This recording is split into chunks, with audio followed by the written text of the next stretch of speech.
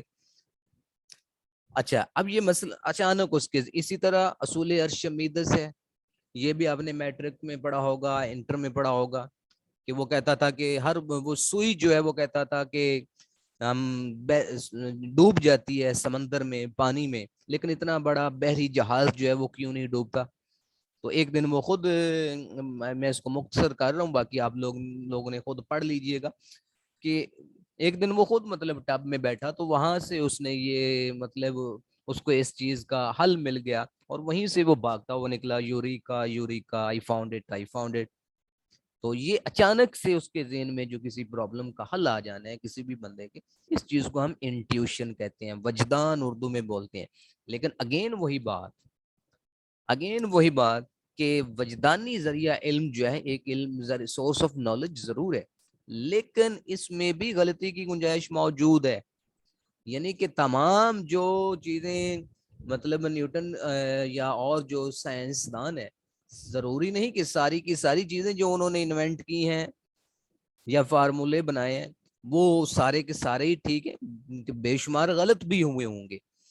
تو اس ذریعے علم سے حاصل ہونے والا جو علم ہے وہ بھی قطعی اور حتمی علم نہیں ہے، وہ صحیح بھی ہو سکتا ہے اور غلط بھی ہو سکتا ہے۔ نیکسٹ ہے جی اتھارٹی۔ اتھارٹی مینز آپ کہہ سکتے ہیں کہ کوئی ایسا بندہ، آپ کہہ لیں فیملی کا سربراہ، قبیلے کا سردار، پرانے زمانے میں جو ہوتا تھا نا قبیلے کا سردار یا فیملی کا جو سربراہ ہوتا تھا، اس کی بات کو ایتھینٹک مانا جاتا تھا کہ یہ جو بندہ بات کر رہا ہے تو اس کی بات جو ہے وہ ویلڈ ہوگی، اس کے پاس بہت سارا نالج ہے، ایکسپیرینس ہے، لہذا اس کی بات کو فالو کیا جائے۔ تو لوگ عموماً اپنے مسائل کے حل کے لیے قبیلے کے سردار کے پاس یا کسی زیادہ آپ کہہ لیں کہ ویل ایجوکیٹڈ بندے کے پاس جاتے تھے، تاکہ اس سے کسی بھی پرابلم کو حل کرنے کے لیے اس کی ہیلپ لی جائے۔ تو وہ کوئی قبیلے کا سردار بھی ہو سکتا ہے، تو اس چیز کو ہم کہتے ہیں اتھارٹی۔ لیکن کوئی بھی بندہ جو ہے نا وہ اتھارٹی نہیں ہوتا، کوئی بھی بندہ یہ دعویٰ نہیں کر سکتا کہ اس کی جو بات ہے ہر بات ہی 100% ٹھیک ہوگی، وہی عقل کل ہے، یہ ایسا نہیں ہو سکتا۔ مثال کے طور پر یہ ایک ایگزامپل دی جاتی ہے کہ کہا جاتا ہے کہ ارسطو تھا یا سقراط، آئی تھنک ارسطو ہی تھا، تو ارسطو نے یہ ایک دفعہ ایک مکھی پکڑی اور اس نے یہ دعویٰ کر دیا کہ مکھی کی 5 ٹانگیں ہوتی ہیں، دی فلائی ہیز 5 لیگس۔ اب ہر بندے نے اس کی بات مان لی اور سینکڑوں برس تک لوگ اس کی اسی بات کو ایز اٹ از مانتے رہے کہ یار ارسطو نے کہا ہے کہ مکھی کی 5 ٹانگیں ہیں تو یقیناً 5 ہی ہوں گی، اتنا بڑا فلاسفر ہے، اتنا بڑا جو ہے وہ مطلب اس کا ایک نام ہے، ایک اتھارٹی کے طور پر لوگوں نے اس کو مانا ہوا تھا، تو اس کی بات کو مان لیا گیا۔ لیکن بعد میں ریسرچ نے یہ ثابت کیا کہ جو مکھی ارسطو نے پکڑی تھی اس کی ایک ٹانگ کٹی ہوئی تھی۔ تو اس سے یہ کیا ثابت ہوا کہ اتھارٹی، کوئی بھی بندہ اتھارٹی نہیں ہے، کوئی بھی بندہ اتھارٹی نہیں ہے، کسی سے بھی مطلب غلطی ہو سکتی ہے۔ میں آپ کو پڑھا رہا ہوں تو ضروری نہیں کہ میں ایجوکیشن میں عقل کھول لوں، میں یہ دعویٰ نہیں کر سکتا، اسی طرح آپ میں سے بھی کوئی دعویٰ نہیں کر سکتا، کوئی بھی بندہ یہ نہیں دعویٰ کر سکتا، کوئی بھی اپنے آپ کو اتھارٹی نہیں کہہ سکتا، ٹھیک ہے جی۔ تو اس سے کیا ثابت ہوا کہ اتھارٹی جو ہے سورس آف نالج ضرور ہے، ایک اچھا سورس آف نالج ہے، لیکن یہ ایک قطعی ذریعہ علم نہیں ہے، یہ بھی ایک امکانی ذریعہ علم ہے۔ اس کے ذریعے سے حاصل ہونے والا جو نالج ہے یا علم ہے وہ غلط بھی ہو سکتا ہے، صحیح بھی ہو سکتا ہے۔ نیکسٹ ہے جی ٹریڈیشنز۔ یہ اتھارٹی اینڈ ٹریڈیشنز کو ویسے ملا کر ہی ایک ہی ہیڈنگ میں لایا جاتا ہے، لیکن میں نے اس کو یہاں پر 2 الگ ہیڈنگز میں ڈیوائیڈ کر دیا ہے۔ تو ٹریڈیشنز مینز کہ کچھ علم ایسا ہوتا ہے جو ہمیں آپ کہہ لیں کہ سینہ باسینہ رسم و رواج کے ذریعے اپنے کلچر اور ثقافت میں ہم تک پہنچتا رہتا ہے. اس میں مثال کے طور پر بہت سی باتیں ایسی ہوتی ہیں جو آپ معاشرے میں، سوسائٹی میں سنتے ہیں، اپنے آباء و اجداد سے سنتے ہیں، وہ آگے مطلب ٹرانسفر ہوتی رہتی ہیں سینہ باسینہ. اب ان باتوں میں سے، ان واقعات میں سے بہت سے ایسے واقعات، بہت سی ایسی باتیں، بہت سی ایسی رسمیں ہوتی ہیں جو بالکل ٹھیک ہوتی ہیں، بالکل ٹھیک ہوتی ہیں، لیکن کچھ ایسی باتیں ہوتی ہیں ٹریڈیشنز میں جن کی کوئی لاجک ہی نہیں بنتی، جن کی کوئی لاجک ہی نہیں بنتی. تو اس سے یہ ثابت ہوا کہ ٹریڈیشنز کے ذریعے سے حاصل ہونے والا جو نالج ہے یہ بھی امکانی ذریعہ علم ہے، اس میں بھی غلطی کی گنجائش موجود ہے. اس ذریعے سے حاصل ہونے والا جو علم ہے وہ بھی صحیح بھی ہو سکتا ہے اور غلط بھی ہو سکتا ہے. مثال کے طور پر آپ نے سنا ہوگا جی، آپ کہتے ہیں جی کالی بلی کا سامنے سے گزر جانا جو ہے یہ منحوس پن کی علامت ہے، یا کالی بلی کا سامنے سے گزر جانا جو ہے یہ بیڈ لک ہے ہمارے لیے. اب اس بات کی کوئی لاجک نہیں ہے، کوئی اس کی جسٹیفیکیشن نہیں دی جا سکتی، اس کو یہ کوئی ماننے والی بات نہیں ہے، یہ ایک فرسودہ سی بات ہے. اسی طرح 13 کا ہندس ہے، رات کو جھاڑو دینا، آئینہ دیکھنا رات کو، اس قسم کی جو باتیں ہیں یہ ہم نے یہ بھی ٹریڈیشنز میں سنی ہے. اس کے علاوہ بہت سی ویلڈ باتیں بھی سنی ہیں.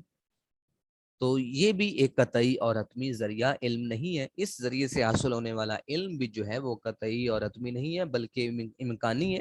اس ذریعے سے حاصل ہونے والا علم جو ہے وہ صحیح بھی ہو سکتا ہے اور غلط بھی ہو سکتا ہے. لاسٹ میں نا جی ریویلیشن، وحی. اب وحی یہ ایک ایسا ذریعہ علم ہے جو قطعی اور حتمی ذریعہ علم ہے. اچھا، ہم اس کو اسلامک پوائنٹ آف ویو سے، اسلامک فلسفی، اسلامک جو فلسفی آف لائف ہے اس حوالے سے ہم دیکھ رہے ہیں، کیونکہ باقی جو فلسفیز ہیں وہ ریویلیشن کو نہیں مانتی، نان اسلامک فلسفی جو ہے. تو اکارڈنگ ٹو اسلامک فلسفی ریویلیشن جو ہے یا جو وحی ہے یہ ایک اتھینٹک سورس آف نالج ہے، یہ ایک قطعی اور حتمی ذریعہ علم ہے. اس کے ذریعے سے حاصل ہونے والا جو علم ہے وہ اس کو آپ کہہ سکتے ہیں کہ وہ امکانی نہیں ہے، وہ ایسا نہیں ہے کہ اس میں غلطی کی گنجائش، کیونکہ وہ ڈائریکٹ اللہ تعالیٰ کی طرف سے آ رہا ہے. اور نبی پر کریم صلی اللہ جتنے بھی انبیاء پر وحی نازل ہوئی وہ ڈائریکٹ اللہ تعالیٰ کی طرف سے آئی اور آگے انہوں نے اپنی اقوام تک اللہ تعالیٰ کا پیغام پہنچایا. اب وحی کے اندر جناب، اچھا اس سے پہلے آپ دیکھ لیتے ہیں، ایک ہے جی ٹریڈیشن سے پہلے آپ کہہ لیں کہ ایک ہوتا ہے القا، تلفظ یہ ہے یا القا، یہ صحیح میں اگر نہیں ادا کر پا رہا تو میں معذرت چاہتا ہوں. آئی تھنک القا ہے. تو القا کا مطلب یہ ہوتا ہے کہ چپکے سے دل میں کسی بات کا اتر جانا. اب اس کی بھی دو قسمیں ہیں. سوری، اس میں میں تھوڑا سا آگے پیچھے کر گیا. الہام ہے یہ ٹریڈیشنز کے بعد آپ کہہ لیں کہ ایک سورس آف نالج ہے جی الہام. اب الہام کی بھی دو قسمیں ہیں، ایک ہے جی القا اور دوسرا ہے وحی. القا جو ہے وہ غیر نبی پر نازل ہوتا ہے. وہ کیا ہے؟ غیر نبی پر. غیر نبی یعنی کسی بھی بندے پر، نبی کے علاوہ جو بندہ ہے اس پر جو نازل ہے، اس کے دل میں اچانک سے کوئی مطلب وجدان ہی کی طرح جو ہے کوئی چیز آپ کہہ لیں کہ نازل ہو جاتی ہے تو وہ القا کہلاتی ہے. لیکن چونکہ یہ غیر نبی پر نازل ہو رہا ہے، غیر نبی کے دل میں کوئی چیز آ رہی ہے، تو لہذا یہ کیا ہوگا؟ یہ امکانی ذریعہ علم ہو گیا، اس میں غلطی کی گنجائش موجود ہوگی. اب الہام کی آگے دوسری قسم کیا ہے جی؟ وحی ہے. اب وحی جو ہے اس میں کسی قسم کی غلطی کی گنجائش موجود نہیں ہے، یہ قطعی اور حتمی ذریعہ علم ہے. اس میں آپ یہ نہیں کہہ سکتے کہ یہ ایک امکانی ذریعہ علم ہے. اوکے جی، آج کا ہمارا جو یہ ٹاپک ہے سورسز آف نالج یہ کمپلیٹ ہوا ہے. 5 senses: intellect, intuition, authority, traditions اور ریویلیشن. تو نیکسٹ کل انشاءاللہ ہم ڈفرینٹ ایجوکیشنل جو فلاسفیز ہیں، مثلاً آئیڈیلزم، ریئلزم، پروگریسیوزم، اس طرح کے جو چند ایک فلسفے ہیں وہ ہم انشاءاللہ تعالیٰ کل پڑھنا شروع کر دیں گے. کل ہم کوشش ہوگی کہ آئیڈیلزم اور ریئلزم دونوں ہی ہو جائیں تاکہ کمپیریزن ہوتا جائے ساتھ ساتھ. ادروائز ہم کل آئیڈیلزم پڑھ لیں گے، نیکسٹ ٹائم ڈے جو ہے وہ ہم ریئلزم اسٹڈی کر لیں گے، اس پر ڈسکس کر لیں گے. اوکے جی. اب 8:30 بجے چونکہ ہمارا ایک اورینٹیشن ہے نیو سیشن کے لیے. جی الہام کا مطلب یہ ہوتا ہے کہ چپکے سے آپ کے دل میں کسی چیز، آپ کے بیٹھے ہوتے ہیں نا، آپ کہتے ہیں کہ لوگوں کو باتیں کرتے ہوئے سنا ہے کہ وہ کہتا ہے یار مجھے پتہ ہے، آگے سے ہم کہتے ہیں یار تمہیں کوئی الہام ہو گیا، تمہیں غیب کا علم ہے. تو یہ چیز الہام، اس کی آگے دو قسمیں، القا اور وحی. جی اوکے جی. آپ 28 منٹ ہو گئے. نیکسٹ ہمارا جو اورینٹیشن سیشن ہے، آپ بھی ان میں سے اس کو اگر جوائن کرنا چاہیں یا آپ کے کوئی فرینڈز اینڈ کولیگز تو ان کو شیئر کر دیجئے. لنک میں نے شیئر کیا ہوا ہے گروپ میں. اوکے جی. کل ہم ملتے ہیں ایک نئے ٹاپک کے ساتھ، بلکہ جو نیا ٹاپک ہے وہ ہے جی آئیڈیلزم. اور یہ جو آپ پریویس لیکچر بھی میں آج آپ کو مطلب کل والا جو شیئر نہیں کر سکتا، ایکچولی میرا جو وائی فائی والا سسٹم ہے نا وہ آف ہوا پڑا ہے. ابھی بھی میں موبائل پر چلا رہا ہوں یہ ہاٹ اسپاٹ دے کر، تو اس لیے یہ کل والا بھی آج نہیں ہو سکے گا اور آج والا بھی نہیں ہو سکے گا. تو کل شام تک آئی ہوپ وہ میرا سسٹم جو ہے وہ ٹھیک ہو جائے گا، تو پھر میں اپلوڈ کر کے آپ کو لنک شیئر کر دوں گا جی. اوکے جی. اللہ حافظ.